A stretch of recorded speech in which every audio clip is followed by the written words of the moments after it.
Muling naging sentro ng diskusyon online si Claudine Barreto.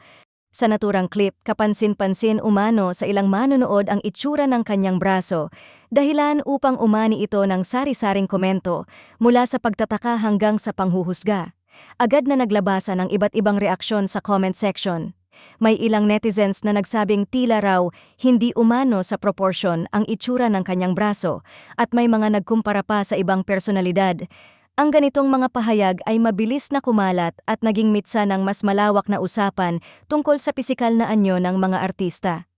Gayunpaman, hindi rin nagpatinag ang mga taga-suporta ni Claudine.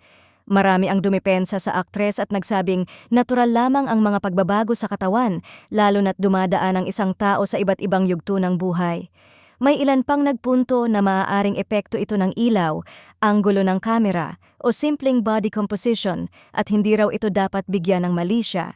May mga netizens ding nagbigay ng mas makataong paliwanag, sinasabing ang itsura ng braso ay maaaring dulot ng weight loss, diet changes, o kawalan ng intense workout, mga bagay na normal at hindi dapat pinupuna.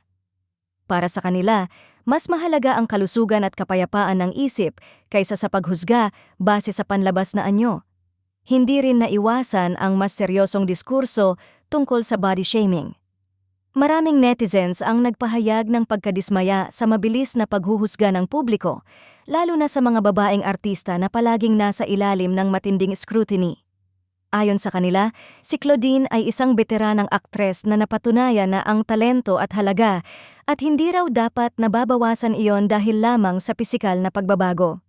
Sa kabila ng ingay online, nanatiling tahimik si Claudine Barreto tungkol sa issue. Para sa kanyang mga tagahanga, ang katahimikang ito ay tanda ng kanyang maturity at pagpili ng kapayapaan kaysa pumatol sa negatibong usapan.